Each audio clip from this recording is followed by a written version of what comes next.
ka lele dang ni atlin lo ka ngal man se lo ka chut bi kho shim shim ve lo mo boy pa chim le re ka thiam lo san lai lo langak naman bang mang về lo kamur kanikin lo man se kanan nakin na te si kadu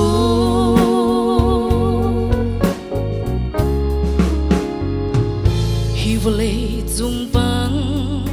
pardi an ito achine ni khat no ni khatin lo mozaran tu thinak lam leya ashoi nan ngal lo e chan le chua an her dai thang man kan silo mo boy pa chim le rel ka thiam lo san tlai lo na lang naman bang kamang velo kamur kanikin lo man se kanon nakin na te si kadu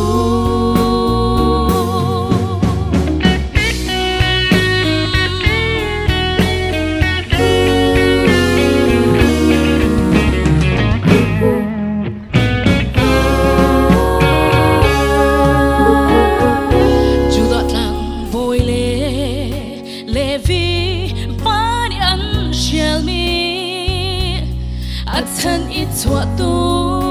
sama riami pa bang nule pa ule nau ni lo tin kal tak mi na thân tu ding a boy pa kamang ve ko mo boy pa chim le rel ka thiam lo tlai lo langak naman bang kamang velo kamur kanikin lo man se kanon nakin na te si kadu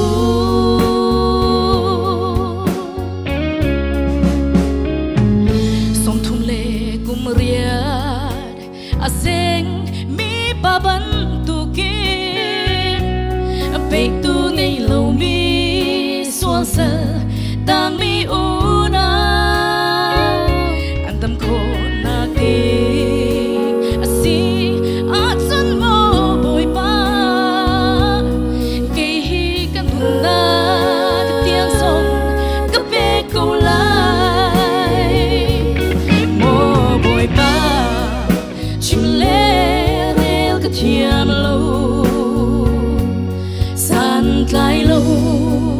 langak naman bang